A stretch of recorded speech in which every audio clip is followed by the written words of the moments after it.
Guys यार, जैसे कि आपको पता है कि गर्मियां स्टार्ट हो चुकी हैं और गर्मियों में बिना कूलर के रहना बहुत ही ज़्यादा मुश्किल होता है। और अगर आप मार्केट से कूलर खरीदने जाओगे तो कम से कम 5 से 6 हज़ार रुपए का मिलेगा। लेकिन आज हम आपको बहुत ही कम पैसों में खाली प्लास्टिक के ड्रम से एक बड़ी साइज का कूलर बनाकर दिखाने वाले हैं। और ये कूलर 220 वोल्ट लाइट से चलेगा और इसे आप अपने घर पर आसानी से बना भी लोगे। तो गाइस यार, वीडियो के एंड तक बने रहना और वीडियो पसंद आए तो वीडियो को एक लाइक जरूर कर देना। गाइस, सबसे पहले हमने एक खाली ड्रम लिया है जो कि 100 लीटर का है और ये मुझे 500 रुपए का मिला है। आपको ज़्यादा या कम कभी मिल सकता है। और इस ड्रम से हम कूलर बनाने वाले हैं। तो सबसे पहले इसके एक साइड पर हमें चौकोर कटिंग करना है कूलिंग पैड लगाने के लिए। तो पहले हम इसमें मार्किंग लगा लेते हैं ताकि हमें कट करने में आसानी हो।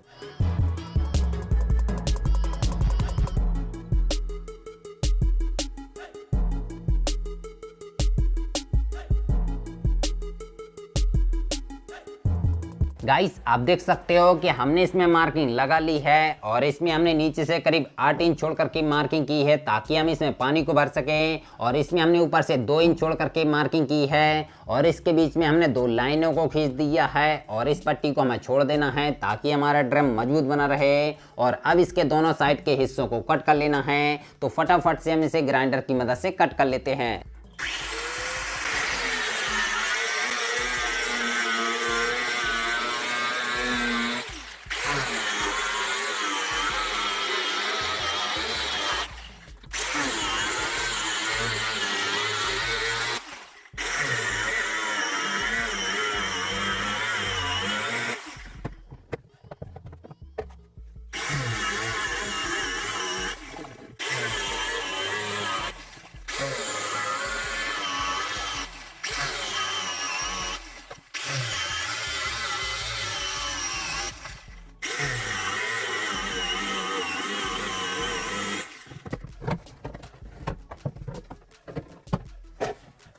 तो भाइयों, हमने इसकी कटिंग कर ली है और अब इसके आगे साइड पर हमें एक फैन लगाना है। तो इसके लिए हमने ये 12 इंची का एग्जॉस्ट फैन लिया है। ये मुझे 900 रुपए का मिला है 1 साल की वारंटी के साथ। और ये एग्जॉस्ट फैन 220 वोल्ट एसी पर चलता है और ये बहुत ही ज़्यादा पावरफुल है। और इसे हम अपने ड्रम के आगे साइड लगाएंगे। तो इसे लगाने के लिए हमें इसकी साइज का इसमें एक होल करना होगा। तो इसके लिए हम क्या करते हैं कि इसके जो कोनों पर 4 नट बोल्ट कसे हुए हैं, इन्हें हम खोल करके इसके फ्रेम को निकाल लेते हैं।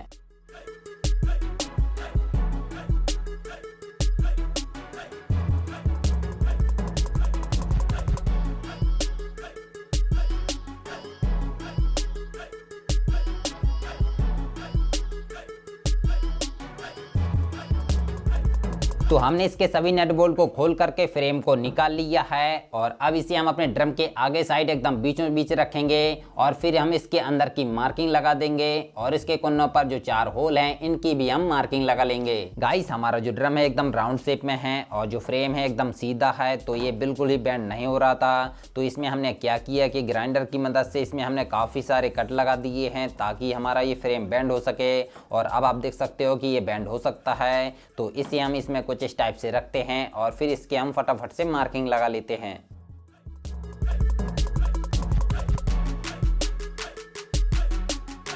तो हमने इसकी मार्किंग लगा ली है और अब इस मार्किंग के निशान से इसे हम कट कर लेंगे।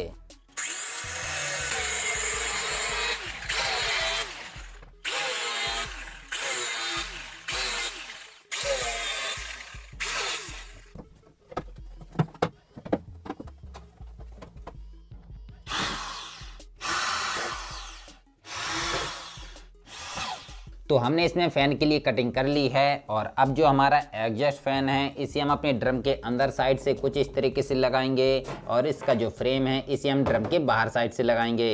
तो इसे लगाने से पहले हमें एक जाली लेना है और इस जाली को हमने इस होल से थोड़ी बड़ी साइज का कट किया है और इसे इसके आगे साइड लगाना है ताकि इसमें कोई भी हाथ ना डाल सके। क्योंकि अगर हम इस जाली को नहीं लगाते हैं और इसमें किसी ने हाथ डाल दिया तो उसे चोट भी लग सकती है। तो इस जाली को लगाना ज़रूरी है। तो सभी को हम फटाफट से लगा करके नट बोल्ट की मदद से कस लेते हैं।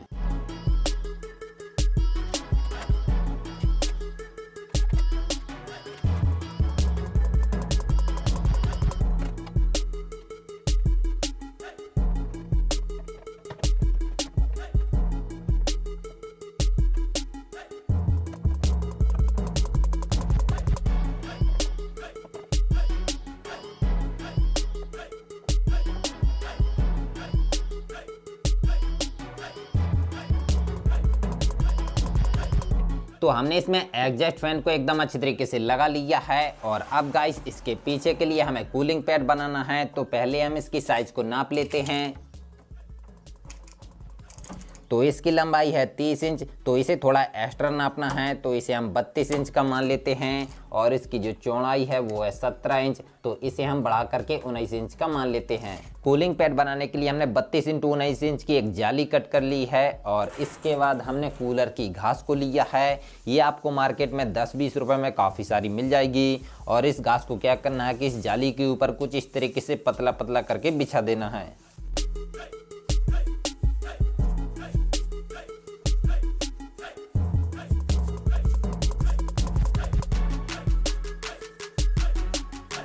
गाइस आप देख सकते हो कि हमने जाली के ऊपर घास को एकदम पतला पतला करके बिछा दिया है। और अब इसके बाद हमने इसी की साइज की एक और जाली कट की है और इसे हम इसके ऊपर कुछ इस तरीके से रखेंगे और फिर इसे हम तार की मदद से बांध देंगे।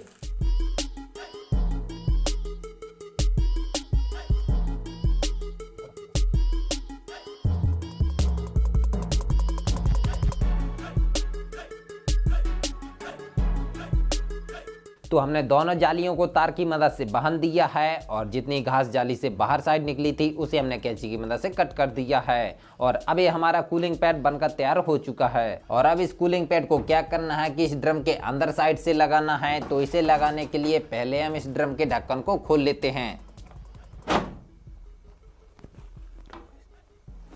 और अब गाइस इस कूलिंग पैड को हमें थोड़ा राउंड शेप में मोड़ देना है, क्योंकि जो हमारा ड्रम है वो राउंड शेप में है। तो हमने इसे थोड़ा राउंड शेप में मोड़ लिया है। और अब इस कूलिंग पैड को अपने ड्रम के अंदर साइड से कुछ इस तरीके से फिक्स कर लेना है।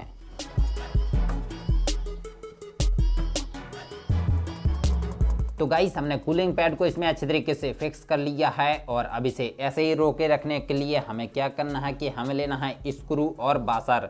और इन दोनों को क्या करना है कि इस ड्रम के अंदर साइड से कस देना है, ताकि हमारा कूलिंग पैड अपनी जगह फिक्स बना रहे।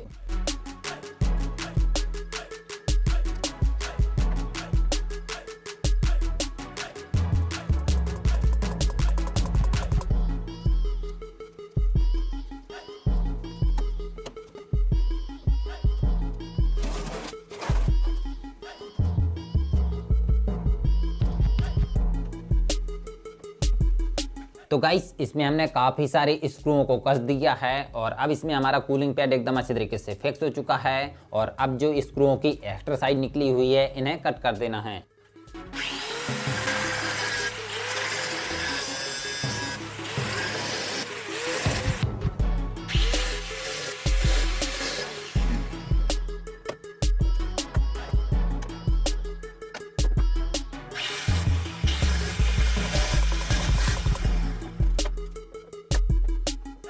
तो हमने सभी स्क्रूओं की एक्स्ट्रा साइज को कट कर दिया है। और अब इसके बाद हमने एक वाटर पंप लिया है, ये मुझे 100 रुपये का मिला है। और इसके बाद हमने कुछ इस टाइप की एक 2 मीटर की पाइप को लिया है और इसके एक सिरे को हमने हीट करके चिपका दिया है। और इसका जो दूसरा वाला सिरा है इसे वाटर पंप के आउटपुट वाले पॉइंट से कनेक्ट कर देना है। और अब इस वाटर पंप को अपने ड्रम यानी कि कूलर की टंकी में कुछ इस तरीके से डाल देना है। और इसकी जो पाइप है इसे कूलिंग पैड के ऊपर कुछ इस तरीके से लगाना है। तो इसे लगाने से पहले इसमें हमें काफ़ी सारे छोटे छोटे होल कर देना है, ताकि पानी बूंद बूंद करके हमारे कूलिंग पैड के ऊपर गिरता रहे और हमारा कूलिंग पैड अच्छी तरीके से भीग पाए। तो इसमें हम सोल्डर आयरन की मदद से फटाफट से होल कर लेते हैं।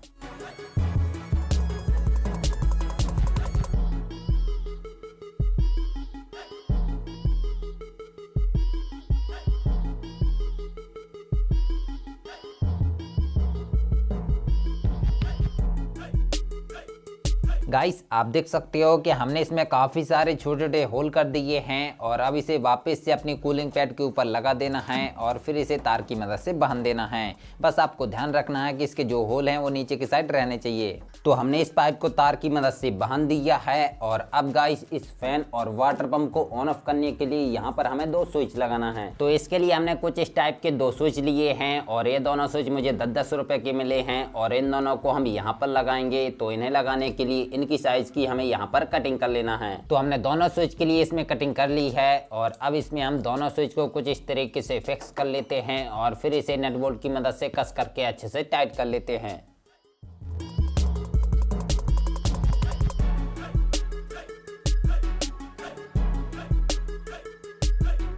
तो गाइस हमने दोनों स्विच को अच्छी तरीके से फिक्स कर लिया है। तो चलिए अब हम इनके कनेक्शन कर लेते हैं। तो सबसे पहले हमने कुछ इस टाइप के एक प्लग केबल को लिया है और इसके वायर को इस होल की मदद से अंदर की तरफ कुछ इस तरीके से निकाल लेना है। और अब इस केबल के दोनों वायर में से किसी भी एक वायर को लेना है और जो एग्जॉस्ट फैन के वायर हैं इनमें से भी हमें एक वायर को लेना है और जो वाटर पंप के वायर हैं इनमें से भी हमें एक वायर को लेना है और इन तीनों वायर को आपस में जोड़ देना है और फिर इसमें हमें टेपिंग कर देना है।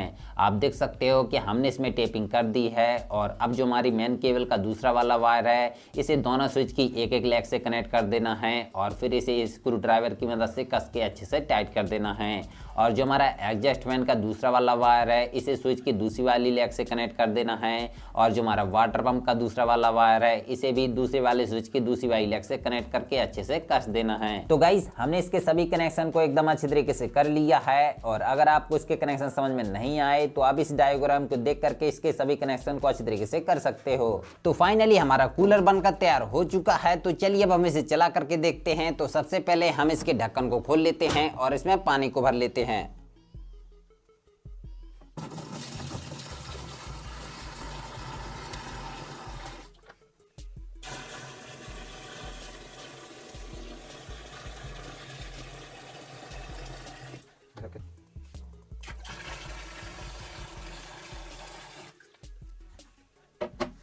तो हमने इसमें पानी को भर लिया है और अब इसका जो प्लग है इसे हम लगा देंगे लाइट वाले बोर्ड में और अब हम इसे करते हैं ऑन। तो जैसे ही हमने स्विच को ऑन किया हमारा कूलर का फैन चालू हो चुका है और काफ़ी तेज़ हवा बाहर की तरफ फेंकने लगा है। और अब हम वाटर पंप को भी ऑन करते हैं तो हमारा वाटर पंप भी चालू हो चुका है। और हम आपको दिखा दें कि इसकी जो जाली है यानी कि कूलिंग पैड वो भी यहाँ पर एकदम अच्छी तरीके से भीग रही है। और आप देख सकते हो कि कहीं से भी बिल्कुल भी पानी बाहर की तरफ नहीं गिर रहा, सारा पानी इसी के अंदर जा रहा है। और गाइस आप इस कपड़ा को उड़ता हुआ देख करके अंदाज़ा लगा सकते हो कि जो हमारा कूलर है वो कितना ज़्यादा पावरफुल है। एक बार हम स्विच को ऑफ करते हैं और फिर इसे ऑन करके देखते हैं। आप देख सकते हो कि हमारा कपड़ा उड़ना बंद हो चुका है। और अब हम वापस से स्विच को ऑन करते हैं। तो जैसे ही हमने स्विच को ऑन किया आप देख सकते हो कि हमारा कपड़ा वापस से उड़ने लगा है। और आपको इसी में समझ में आ गया होगा कि जो हमारा कूलर है वो कितने अच्छे तरीके से वर्क कर रहा है। तो गाइस हमारा कूलर एकदम ठंडी ठंडी चिल्ड हवा दे रहा है। और गाइस इस कूलर को बनाने में हमारा टोटल खर्चा 1750 रुपये आया है। और अगर आप मार्केट से कितना भी सस्ता छोटा कूलर खरीदोगे तो कम से कम 4 से 5 हज़ार रुपये का मिलेगा।